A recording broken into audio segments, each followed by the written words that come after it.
요거까지 밝히면 안 되는데 너무 밝혀주세요. 영업 네, 비밀이라서. 밝혀주세요. 상상도 못했는데 지금 생각해보면 프리랜서 특히 마케터 분들께는 정말 도움이 될 것 같은 게 관계자를 만날 수 있는 확률이 크다는 거예요. 꿀팁이다 진짜. 이렇게 해서 미팅까지 성사가 안 됐던 팀들이 거의 없습니다. 너무 꿀팁이네요 진짜. 와 이거는- 소름이 돋습니다. 제가 생각한 것보다 훨씬 오늘 풀어주시는 게 많아가지고 정말. 이거는 풀지 않으려고 했는데 그러니까요. 분량이 안 나올 것 같아서 일단 그럼 오프라인에서는 뭐 특별히 좋은 방법이 있나요? 오프라인이 전 되게 중요하다 생각을 해요. 오. 그 오프라인 영업처는 박람회나 전시회가 대표적이죠. 코엑스나 뭐 세텍이나 킨텍스 등등에서 열리는 박람회를 가려고 하는데 근데 이것도 한 가지의 팁을 드리면 보통 박람회가 3일 정도가 열려요. 금, 토일이 많거든요. 근데 금요일이나 목요일에 열리는 팀 같은 경우는 그때는 사람이 그만큼 적겠죠. 네. 다만 이날은 프레스데이가 많아요. 그래서 업계 관계자나 좀 언론사들에서 방문을 하는 일자거든요. 그러니까 이 말인즉슨 내가 방문을 했을 때 관계자를 만날 수 있는 확률이 크다는 거예요.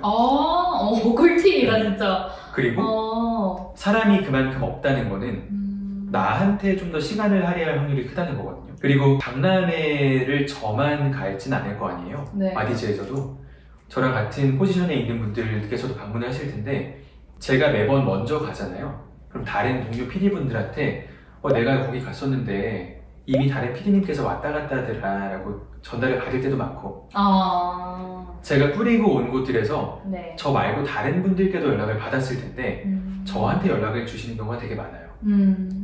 그래서 저 같은 경우는 박람회가 딱 오픈을 하는 시간대가 있잖아요. 그 오픈에 맞춰서 방문을 합니다. 오 너무 좋다. 11시에 오픈을 하면은 한 10시 반쯤 여유롭게 가서 커피 마시다가 11시에 들어가요. 그러면은 그때는 저 말고 관람객이 없기 때문에 그들도 저의 얘기를 다 들을 수 있거든요.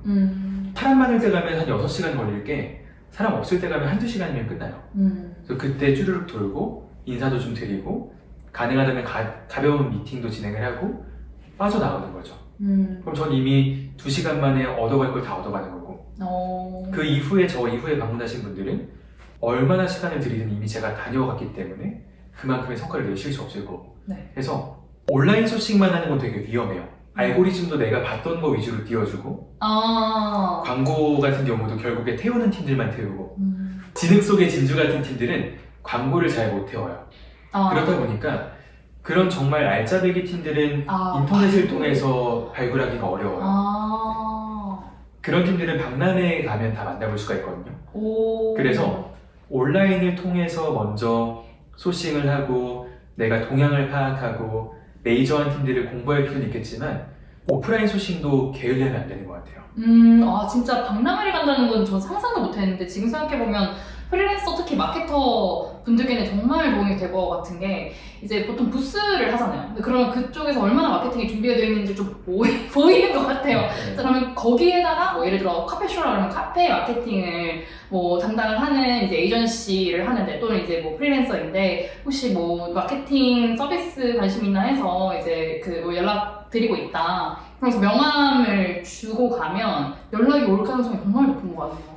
맞아요. 그리고 요거까지 밝히면 안 되는데 너무 밝혀주세요. 영업 네. 비밀이라서 밝혀주세요. 네. 박람회도 그냥 방문하는 것보다 내가 가겠다라고 티를 내고 가는 게 타율을 높일 수가 있어요.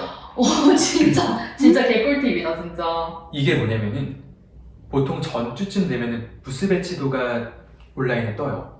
그러면은 입점하는 브랜드 리스트도 나와 있고 그들이 어떤 제품으로 입점을 하는지도 볼 수가 있거든요. 저 같은 경우는 배치도를 쭉 보고 마음에 드는 곳들은 메일을 먼저 보내놔요. 그 다음에 부스에 방문을 해서 내가 메일을 보냈던 사람이다. 와 너무 좋다. 확인을 했느냐라고 하면 2번 노출이 읽어보신 분들은 당연히 고마워하고요. 거기에서 자연스럽게 미팅이 성사가 되는 거죠. 읽지 않은 분들도 읽어보겠다라고 해요. 그리고 제가 방문을 한 성의가 있기 때문에 꼭 체크를 해주시는 것 같아요. 그래서 그냥 방문을 하면 이분들이 저를 기대하지 못했을 수도 있고 또 부담이 될 수도 있거든요. 그렇죠. 혹은 현장에서 내가 설득을 한다는 건 되게 어려워요. 최소한의 시간으로 내가 전하고 싶은 메시지를 다 전달을 하려면 미리 메일을 보내놓고 방문하는 거 이것도 나쁘지 않고, 저는 부스를 방문한 이후에도 그날 밤이나 혹은 이 박람회 기간 동안에 바쁠 거잖아요. 그래서 마칠 때 즈음으로 내가 방문했던 사람이다라고 메일을 한번 다시 보내요. 먼저 메일링을 하고 현장에서 인사를 하고 마지막에 다시 한번 메일을 보내 쐐기를 박는 거죠. 와. 이렇게 해서 미팅까지 성사가 안 됐던 팀들은 거의 없습니다. 결국에 내가 내 시간을 들여서 왔다. 그리고 정말 많은 리서치를 했고 성의를 보이는 거죠. 진심인 거죠. 네, 진심을 보이고 진심이다. 성의를 보이고 내 시간을 들여서 투자를 하면은 이건 당장이 아니어도 언젠간 돌아옵니다. 네, 맞아요. 너무 꿀팁이네요, 진짜. 와, 이거는- 소름이 돋습니다. 제가 생각한 것보다 훨씬 오늘 풀어주시는 게 많아가지고, 정말. 이거는 풀지 않으려고 했는데 그러니까요. 분량이 안 나올 것 같아서 일단 급하게 좀 풀었습니다. 지금 말씀해주신 네. 것만으로도 굉장히 너무 대단한데. 그러면 그렇게 미팅까지 갔어요. 근데 그럼 미팅에 가서 일단은 뭔가 프레젠스도 있겠지만 설득 능력도 굉장히 중요하잖아요. 클라이언트의 마음을 미팅에 가서 얻을 수 있는 그런 좋은 노하우가 있을까요? 이게 참 어려운데 미팅은 제가 전달하는 자리가 되면 안 돼요.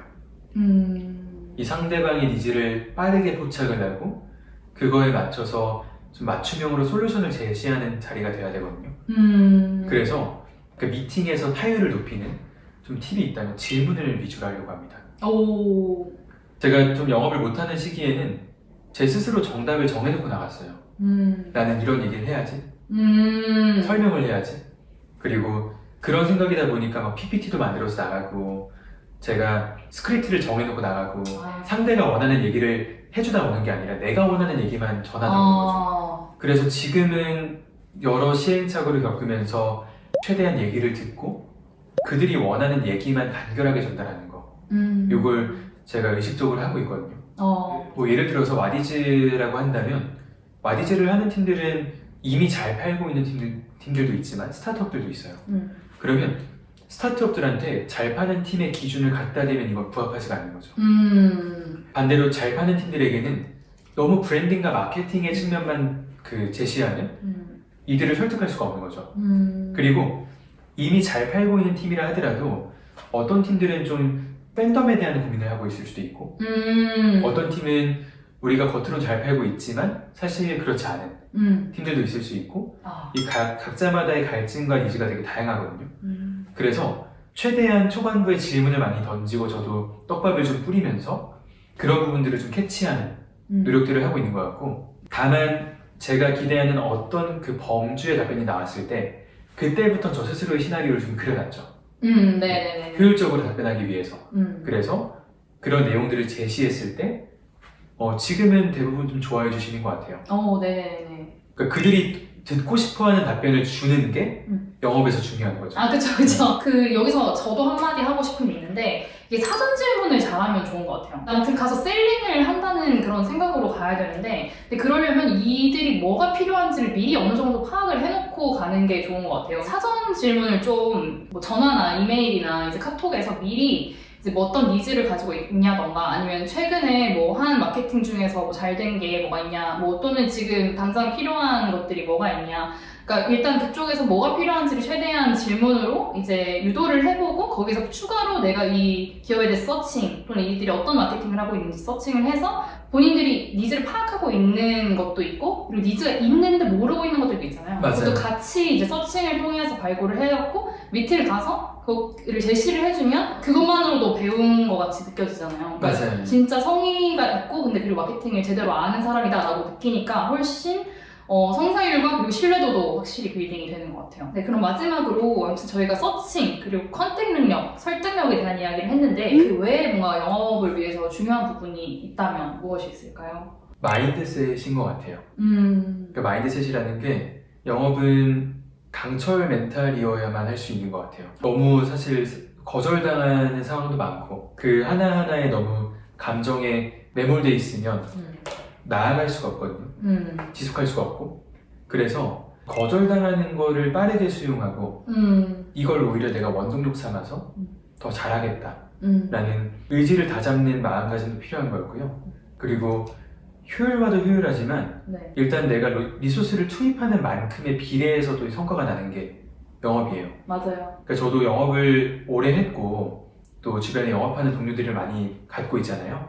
근데 노력하는 사람들이 결국엔 승자가 되더라고요. 맞아요. 그들이 시작은 느릴 수 있겠으나 결국에는 더 꾸준하고 더 열심인 사람들이 장기적으로는 상위권을 좀 차지하고 있더라고요. 맞아요. 저 같은 경우도 그랬고요. 제가 와디즈에 처음 들어왔을 때 정말 금방 퇴사할 것 같다는 얘기를 들었대요. 저도 전에 들었어요. 네네. 근데 그만큼 제가 실적이 안 나왔고 그만큼 자신감이 없었고 지금의 성과를 내기까지 오랜 시간이 걸렸거든요. 그때도 이제 포기하고 퇴사를 하고 싶은 순간도 있죠. 근데 포기하고 그만두는 게 아니라 약간 이거를 내가 극복하지 못하면 어딜 가든 못할 것 같은 거예요. 그래서 와디즈에서 1등 한번 찍어보고 나가자. 뭐 3년이 됐든 4년이 됐든 그 마음가짐을 다 잡고 그때 제가 할 수 있는 건 컨택이었기 때문에 그래서 1년 동안 한 5천 개를 보낸 거예요. 그렇게 노력을 해보니까 남들보다 개별 펀딩의 성과는 적었음에도 저는 그만큼 뿌려놓은 게 많고 버려놓은 일들이 많다 보니까 이게 좋은 성과로서 다가오더라고요.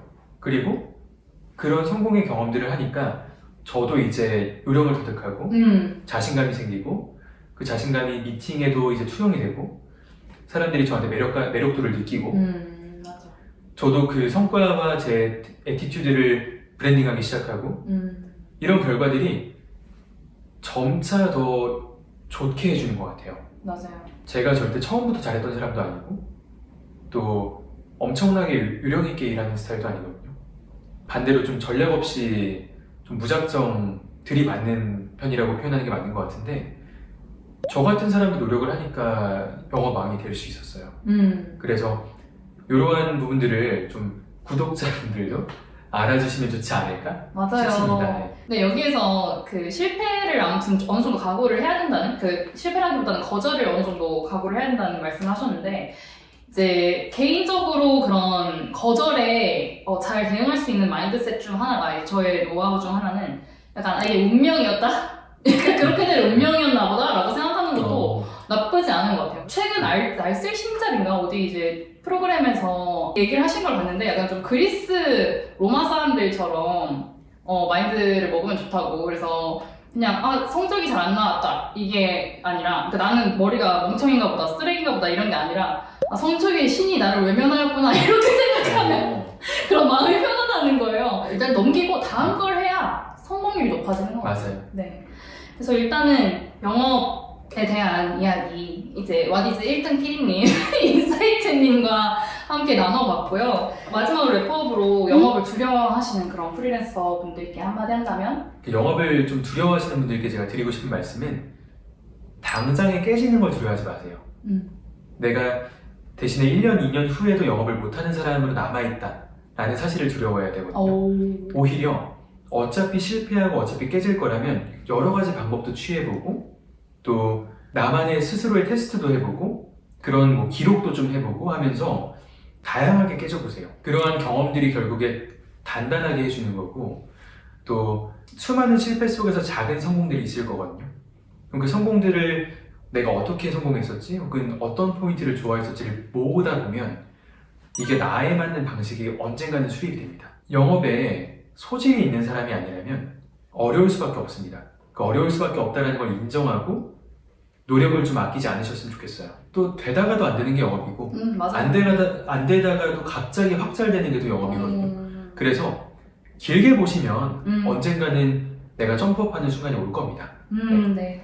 시간 너무 감사드리고요. 근데 제가 조금 더 오래 붙잡고 있으려고 하는데 프리랜서 분들 중에서도 펀딩 하시는 분들 많잖아요. 그래서 이제 짧게 그 우준 PD님 데리고 펀딩 관련 이야기도 나눠보려고 합니다. 다음 편 기대해 주시면 감사하겠습니다. 신화 에릭 닮으신 우준 PD님 모셔봤습니다. 오늘 좋아요와 구독 많이 댓글 많이 달아주세요. 안녕.